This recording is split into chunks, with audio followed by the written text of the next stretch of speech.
Everyone, hello everyone. নতুন একটা পর্বে সবাইকে স্বাগত। নতুন একটা পর্ব মানেই নতুন একটা রেসিপি। আজকে আমি জামাইষষ্ঠী উপলক্ষে একটা সম্পূর্ণ নিরামিষ রেসিপি শেয়ার করছি। কারণ সামনেই জামাইষষ্ঠী আসছে এবং জামাইষষ্ঠী কিন্তু এবছর পড়েছে সম্পূর্ণ নিরামিষ দিনে, মানে শনিবার। আর শনিবার আমাদের অধিকাংশ বাঙালি বাড়িতেই কিন্তু আমার মনে হয় নিরামিষ রান্না হয়। কাজেই আজকে আমি একটা সম্পূর্ণ নিরামিষ, খুব চটজলদি ঝটপট তৈরি হয়ে যায় এমন একটা রান্না আপনাদের করে দেখাবো। যেটা হচ্ছে একদম ঘরোয়া উপকরণ দিয়ে করব, খুব চটজলদি ঝটপট তৈরি হয়। চলুন তাহলে কি কি লাগছে এই রান্নাটা করতে দেখে নিই। এখানে আমি সমস্তটাই কিন্তু রেডি করে নিয়েছি, যা যা আমার প্রয়োজন আপনারা দেখতে পাচ্ছেন। সমস্তটাই আমি একত্রিত করে নিয়েছি। কি কি নিয়েছি সেটা আমি অবশ্যই আপনাদের বলে দেবো। তবে তার আগে আমাদের যেটা করতে হবে, এখানে পটল নিয়েছি, পটলটা রেডি করে নিতে হবে। আমি আমার পরিমাণ মতন পটল নিয়েছি, আপনারা অবশ্যই নিজেদের ইচ্ছে মতন বা নিজেদের পরিমাণ মতন পটল নেবেন। প্রথমে আমি পটলের মাথার কাছে আর এই পেছনটা অল্প করে কেটে নেব। এরপর পটলটাকে ঠিক আমি এইভাবে একটা পিলারের সাহায্যে খোসাটা ছাড়িয়ে নেব। খোসাটা আমি পুরো ছাড়াবো না, অল্প রাখবো আর অল্প ছাড়াবো।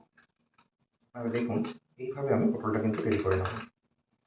আপনারা চাইলে পুরো খোসা ছাড়িয়ে নিতেই পারেন, তবে পুরো যদি খোসা না ছাড়ানো হয় তাহলে এই রান্নার স্বাদটা বেশি ভালো হয়। পটলের খোসারও কিন্তু নিজস্ব একটা স্বাদ রয়েছে। এর আগে আমি আপনাদের পটল বাটা বানিয়ে দেখিয়েছি বেশ কিছুদিন আগে। আপনারা চাইলে পটলের খোসা বাটাও কিন্তু আপনারা বানাতে পারেন ওই একই পদ্ধতিতে। এইভাবে আমি পটলটাকে রেডি করে নেব। আপনারা আশা করছি দেখতে পাচ্ছেন পটলটা আমি কিভাবে রেডি করেছি। এইভাবে কিন্তু আমি সমস্ত পটল রেডি করে নেব। পটলের এই খোসাগুলো আমি তুলে নিচ্ছি। এই পটলের খোসাগুলো কিন্তু একেবারেই ফেলে দেওয়া যাবে না, কারণ এইগুলো দিয়েও কিন্তু অসম্ভব সুন্দর রান্না হয়। আমি আপনাদের এর আগেও দেখিয়েছি, তবে আজকে যেহেতু আমি রান্নাটা দেখাচ্ছি না সেই জন্য মুখে বলে দিচ্ছি। এই যে খোসাগুলো, এগুলো একটু জল দিয়ে ধুয়ে নেবেন। তারপর আপনারা মিক্সার গ্রাইন্ডারে অথবা শিল পাটার মধ্যে দিয়ে আপনারা কিন্তু একদম মিহি করে এটা বেটে নেবেন। তারপর অল্প একটু সর্ষের তেল, কালো জিরে আর কাঁচা লঙ্কা ফোড়ন দিয়ে আপনারা কিন্তু কাঁচা লঙ্কা বা শুকনো লঙ্কা ফোড়ন দিয়ে এটা কিন্তু একটু নাড়াচাড়া করে নেবেন। তাহলেই কিন্তু এই পটলের খোসা বাটা তৈরি হয়ে যাবে। তার স্বাদ কিন্তু একেবারেই অন্যরকম এবং সেটা ভাতের সাথে খেতে দুর্দান্ত লাগে। এটা আমি সাইডে সরিয়ে রাখছি এখন। আচ্ছা, এবার আপনাদের আমি পটলগুলো একটু দেখাই। এখানে আমি পটলগুলোকে না একটু মাথার কাছে এইভাবে চিড়ে নেব, ক্রস করে চিড়ে নেব। দেখুন, এই যে এইভাবে আমি একটু চিড়ে নেব। এতে পটলের মধ্যে মশলা বা সমস্ত যে মশলা আমরা ব্যবহার করবো সেটা ভালো মতো ঢুকবে এবং পটলটা দ্রুত সেদ্ধও হবে আর পটলটা খেতে ভালো লাগবে। আমি দুটো সাইডেই কিন্তু একইভাবে কেটে নেব। এইভাবে আমি পটলগুলো প্রথমে রেডি করে নেব। পটলটা রেডি করে নিলে এই রান্নাটা হতে কিন্তু খুব একটা সময় লাগে না। পটলটা রেডি করতে যা একটু সময় লাগছে আমাদের, মাত্র 15 থেকে 20 মিনিটে রান্নাটা হয়ে যায়। আপনারা যখন নিজেরা বাড়িতে বানাবেন তখনই দেখবেন। আচ্ছা, রান্নাটার নামই তো আপনাদের বলিনি, এটা হচ্ছে দুধ পটল। আমার মনে হয় অধিকাংশ বাঙালি বাড়িতেই এইরকম নিরামিষ খাবার দাবার যে কোনো নিরামিষ দিনে তো খাওয়া হয়, আর অকেশনালি তো অবশ্যই খাওয়া হয়ে থাকে। আপনারা কারা কারা এইরকম দুধ পটল বাড়িতে বানান অবশ্যই জানাবেন। অনেকে আমি জানি অনেক রকমভাবে বানান, তবে আমি যে পদ্ধতিতে বানাই এটা কিন্তু একেবারেই অন্যরকম। আশা করছি আপনাদের এই নিরামিষ পদ্ধতিটাও ভীষণ ভালো লাগবে। আপনারা দেখতে থাকুন এই ভিডিওতে আমি কিভাবে এই দুধ পটল বানাচ্ছি। পটলগুলো আমি রেডি করে নিলাম। পটল আমার রেডি করা হয়ে গেছে। এই পটলগুলোর মধ্যে আমি অল্প জল দিয়ে দেবো। পটলগুলো একটু ধুয়ে নেবো আমি। পটল আমি কাটার আগেও ধুয়েছি, তবে এইভাবে একটু কাটার পরেও ধুয়ে নিচ্ছি, কারণ পটলের গায়ে যথেষ্ট ময়লা রয়েছে। পটলগুলো ধুয়ে আমি একটা পাত্রের মধ্যে তুলে নেব। এই একটা পাত্রের মধ্যে আমি পটলগুলো তুলে নেব। পটলগুলো তুলে নেওয়ার পর আমি এর মধ্যে দিয়ে দেবো সামান্য নুন। আমি সামান্য এর মধ্যে নুন অ্যাড করব।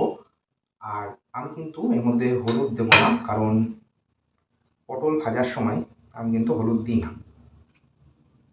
কারণ পটল ভাজার সময় যদি হলুদ দেওয়া হয় তাহলে পটলের রঙটা, মানে যে পটল ভাজার তেলটা সেটা কালো হয়ে যায়, তলা লেগে যায় এবং কালো হয়ে যায়। সেই জন্য আমি দিই না। পটলটা আমি জাস্ট একটু নুন মাখিয়ে নিলাম। এবার আমি পটলগুলো সাইডে সরিয়ে রাখছি। এখন একটা ফ্রাইং প্যান চাপিয়ে দিচ্ছি। এর মধ্যে আমি দিয়ে দেবো তেল। রান্নাটা কিন্তু সাদা তেলে হবে। তার সাথে অল্প একটু ঘি অ্যাড করব। এই যে ঘি অ্যাড করব, সাদা তেল আর ঘি দিয়ে রান্নাটা করলে স্বাদ অনেক বেশি ভালো হয়। এখানে কিন্তু সর্ষের তেল দেওয়া যাবে না, তেলটা ভালো মতো গরম হতে দেবো। তেল ভালো মতো গরম হয়ে গেলে আগে থেকেই রেডি করে রাখা আমি পটলগুলো তেলের মধ্যে ছেড়ে দেবো।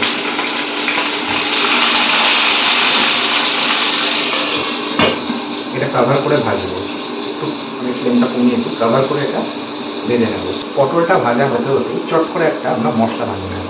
একটা মিক্সার গ্রাইন্ডার নিয়েছি, এর মধ্যে আমি প্রথমেই দেবো, এই দেখুন এখানে আমি নিয়েছি একটু 1 চামচ কাজু, 2 চামচ সাদা তিল আর একটু শুকনো নারকেল কোড়া বা ডেসিকেটেড কোকোনাট। এই 3টে উপকরণ আমি দিয়ে দেবো। আপনারা চাইলে এর সাথে একটু পোস্ত ব্যবহার করতে পারেন।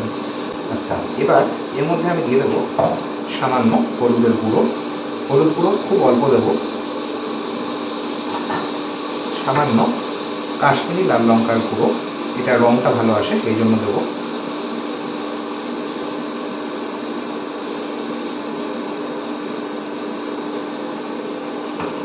দেব সামান্য একটু নুন, খুব সামান্য।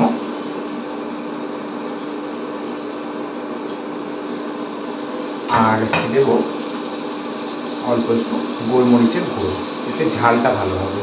আপনারা চাইলে গোলমরিচের গুঁড়ো পটল ভাজার সময়ও দিতে পারেন। আমি সামান্য গোলমরিচের গুঁড়ো দিয়ে দিলাম। আচ্ছা, এর সাথে আমি ব্যবহার করব 2 কাঁচা লঙ্কা। কাঁচা লঙ্কাটাকে আমি ভেঙে নিয়ে দেবো,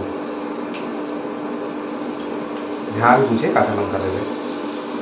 আর দেব অল্প ভাজা জিরের গুঁড়ো, এটা কিন্তু ভাজা জিরের গুঁড়ো। শুকনো খোলা বা তাওয়াতে একটু জিরেটাকে নাড়াচাড়া করে ভেজে নিয়ে সেটা কিন্তু এখানে ব্যবহার করা হচ্ছে। এটা আমি খুব সামান্য দেবো। এই রান্নায় আমি ধনে গুঁড়ো ব্যবহার করি না, প্রপারলি পুরো এটা কিন্তু জিরে গুঁড়ো দিয়েই হবে, কোনো ধনে গুঁড়োর ব্যবহার হবে না। আচ্ছা, এবার এর মধ্যে আমি ব্যবহার করব গুঁড়ো দুধ। এই যে এটা হচ্ছে গুঁড়ো দুধ বা মিল্ক পাউডার, আপনারা দেখতে পাচ্ছেন আশা করি। এই গুঁড়ো দুধ আমি দিয়ে দেবো। গুঁড়ো দুধ আমি এখানে 2 চামচ দিয়ে দেবো। এটা যেহেতু ছোটো চামচ সেই জন্য আমি এটা 4 চামচ দিচ্ছি, দিলাম। এবার আমি কিন্তু এটা প্রথমে শুকনো গ্রাইন্ড করে নেবো বা ড্রাই গ্রাইন্ড করে নেবো। যে এটা আমার ড্রাই গ্রাইন্ড করা হয়ে গেছে, আমার ড্রাই গ্রাইন্ড করে হয়ে গেছে, দেখুন। এই যে এখন এটা আমি একটা পাত্রের মধ্যে নিয়ে নেব। একটা পাত্রের মধ্যে আমি এটা নিয়ে নিচ্ছি। এটাই কিন্তু আমাদের এই রান্নার একটা স্পেশাল মশলা। এবার এটার মধ্যে আমি দিয়ে দেবো হালকা গরম জল। আমি পুরো মশলাটা নিয়ে নিই। এই গ্রাইন্ডিং জারের মধ্যে আমি প্রথমে অল্প জল দেব, দিয়ে প্রথমে আমি মশলাটাকে কিন্তু ধুয়ে নেব। আমি বাটি ধোয়া জলটা দিয়ে দেবো। যে কোনো রান্নাতে বাটি ধোয়া জল দিলে স্বাদ ভীষণ ভালো হয়, আমি বাটি ধোয়া জলটা দিয়ে দিচ্ছি। এরপর এর মধ্যে আমি আরও খানিকটা জল অ্যাড করব, অবশ্যই গরম জল। আমি জল আগেই কিন্তু এখানে গরম করে রেখেছিলাম। এবার আমি এটা মিশিয়ে দিচ্ছি। আচ্ছা, এবার এর মধ্যে আমি আরও একটা উপকরণ দেবো, সেটা হচ্ছে অল্প একটু টমেটো কেচাপ বা টমেটো সস। এটা আমি সামান্য 1 চামচ দিলাম, এতে স্বাদ ভীষণ ভালো হয়, একটু দিয়ে দেখবেন আপনারা। এবার আমি সমস্তটাকে কিন্তু ভালো মতো মিশিয়ে নেব। এই সমস্তটা ভালো মতো মিশিয়ে নিলেই আমাদের স্পেশাল মশলা রেডি। এটা আমি এখন সাইডে সরিয়ে রাখবো। এদিকে আমাদের পটলের কি অবস্থা সেটাও আমরা একবার দেখে নেব। আমি কিন্তু একদম কম আঁচে ভাজছিলাম।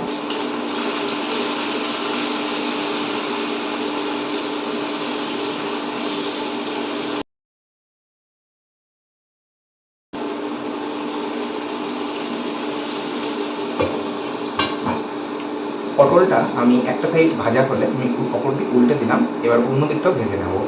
আর পটলটাকে কিন্তু আমাদের খুব সুন্দর করে ভাজতে হবে, কারণ পটল যদি ঠিকমতো ভাজা না হয় রান্নাটা খেতে ভালো লাগবে না। পটলটা আমি তাই একটু সময় নিয়ে কভার করে ভাজবো। আচ্ছা, পটলগুলো ভাজা হতে হতে এবার আমি এখানে রেডি করে নেব এখানে আমার গুঁড়ো দুধ রয়েছে 3 চামচ। আমি এখানে 3 টেবিল স্পুন গুঁড়ো দুধ দিয়েছি। এবার এর মধ্যে আমি দিয়ে দেবো হালকা গরম জল। আচ্ছা, এবার আমি আপনাদের একটু বলি, আমি কিন্তু এই রান্নাতে গুঁড়ো দুধ গুলিয়ে নিয়ে ব্যবহার করি, লিকুইড দুধ দিই না। গুঁড়ো দুধ যদি এভাবে গুলিয়ে নিয়ে ব্যবহার করা হয় তাহলে রান্নার স্বাদ ভীষণ ভালো হয়। আপনারা যারা আমার রান্না ফলো করেন তারা জানেন আমি কিন্তু যে রান্নায় দুধ ব্যবহার করতে হয় অবশ্যই গুঁড়ো দুধ ব্যবহার করি, যে কোনো রান্নাতেই। লিকুইড দুধ খুব একটা ব্যবহার করি না। গুঁড়ো দুধ এইভাবে গুলিয়ে ব্যবহার করা হলে স্বাদ ভীষণ ভালো হয়। ব্যাস, এটা আমার গুলিয়ে নেওয়া হয়ে গেল। এটা আমি এখন সাইডে সরিয়ে রাখবো। এবার আরেকটা প্রিপারেশন করতে হবে আমাদের। আমি একটা হামানদিস্তার মধ্যে একটু গোটা গরম মশলা নিয়ে নেব। আপনাদের দেখাই, এখানে রয়েছে গোটা গরম মশলা, তার মধ্যে তেজপাতা, শুকনো লঙ্কা রয়েছে, এছাড়া রয়েছে এলাচ, দারচিনি, লবঙ্গ। আপনারা দেখতে পাচ্ছেন আশা করছি। এবার এটা আমি দিয়ে দেবো। আর তার সাথে 1 চামচ মৌরি দেবো। 1 চামচ নয়, এখানে হাফ টিস্পুন মৌরি রয়েছে। এই রান্নাতে মৌরি যদি ফোড়নে ব্যবহার করা হয় স্বাদ ভীষণ ভালো হয়। আমি মৌরি দিচ্ছি অল্প। এবার এই সমস্তটাকে না আমাদের একটু থেতো করে নিতে হবে, একটু ক্রাশ করে নিতে হবে। আমি এটা ক্রাশ করে নিয়েছি।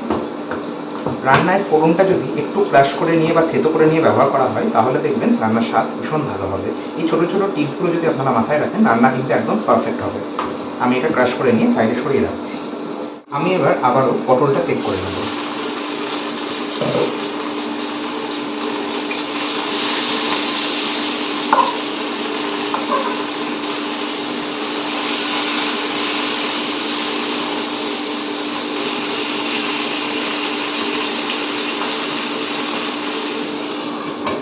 পটলটা আর 2 মিনিট ভাজতে হবে।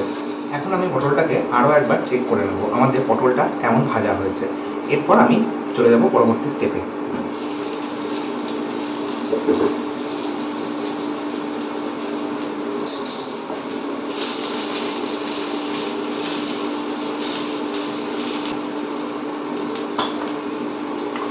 থেতো করে রাখা ফোড়নটা আমি এবার দিয়ে দেবো।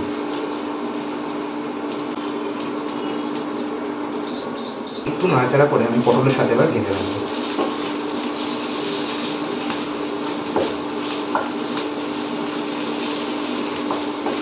ফোড়নটা ভাজা হয়ে গেলে আমি এবার বানিয়ে রাখা মশলাটা আমি এবার দিয়ে দেবো, কষিয়ে নেব। সমস্তটা কম আছে কষাতে থাকবে। মশলার যে কাঁচা গন্ধটা সেটা যাওয়া পর্যন্ত কষিয়ে নেব। এদিকে আমার মশলা কষানো হয়ে গেছে। এখন এর মধ্যে আমি বানিয়ে রাখা লিকুইড দুধটা দিয়ে দেবো। এই যে গুলিয়ে রাখা দুধ, এটা আমি দিয়ে দেবো। দুধ দিয়ে আমি কিন্তু বেশি সময় ফোটাবো না। দুধটা দেওয়ার পর আর খুব বেশি ফোটানোর দরকার নেই, 2 মিনিট আমি ফুটিয়ে নেবো জাস্ট, তাহলেই হবে। পটল আমার ভাজতে ভাজতে কিন্তু সেদ্ধ হয়ে গেছে, সেই জন্য আমি কম আঁচে ধীরে ধীরে পটলটাকে একটু ভেজে নিয়েছি। পটল তাই আলাদা করে সেদ্ধ করার প্রয়োজন নেই, সমস্তটা মিশিয়ে 2 মিনিট রান্না করে নেব। 2 মিনিট পর দুটো কাঁচা লঙ্কা চিড়ে নিয়ে দিয়ে দেবো, এতে গন্ধটা ভালো হবে।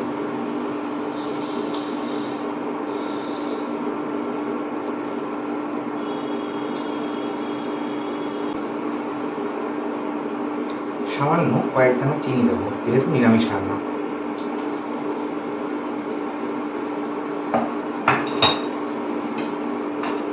দেব কসুরি মেথি, হাতের মধ্যে একটু ঘষে নিয়ে।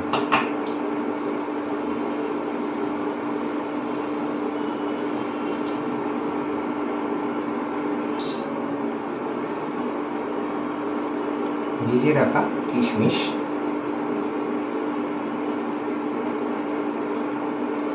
10 মিনিট আগে কিশমিশগুলো ভেজানো ছিল, দিয়ে দিলাম।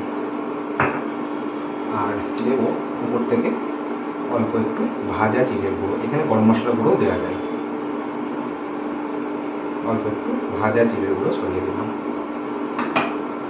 ব্যাস, আমাদের সমস্তটা মিশিয়ে নেওয়ার পালা।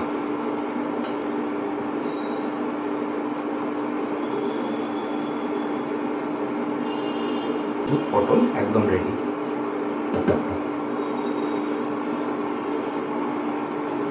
5 মিনিট স্ট্যান্ডিং টাইমে রেখে সার্ভ করবো। সবশেষে আমি আর ঘি দিলাম না, কারণ রান্নাটা আমি ঘি দিয়েই করেছি। আমাদের দুধ পটল একদম রেডি। স্ট্যান্ডিং টাইমে 5 মিনিট রেখে দিয়ে এখন কিন্তু আমি এটা পরিবেশন করব। গরম গরম রুটি, পরোটা, পোলাও, ভাত সমস্ত কিছুর সাথে অসাধারণ লাগে। এই জামাই ষষ্ঠীতে আপনারা, যেহেতু নিরামিষ দিনে পড়েছে জামাই ষষ্ঠীটা, তাই আপনারা দুপুরের খাবারে কিন্তু মেনুতে রাখতেই পারেন এই দুধ পটল। তাহলে আজকের মতো এই পর্যন্তই। আবার চলে আসবো নতুন কোনো ভিডিও নিয়ে, নতুন কোনো রেসিপি নিয়ে। আপনারাও ভালো থাকুন, সুস্থ থাকুন। ধন্যবাদ। আর এইরকম নিত্য নতুন বিভিন্ন রান্নার আপডেট পেতে চ্যানেলটাকে সাবস্ক্রাইব করে রাখতে পারেন।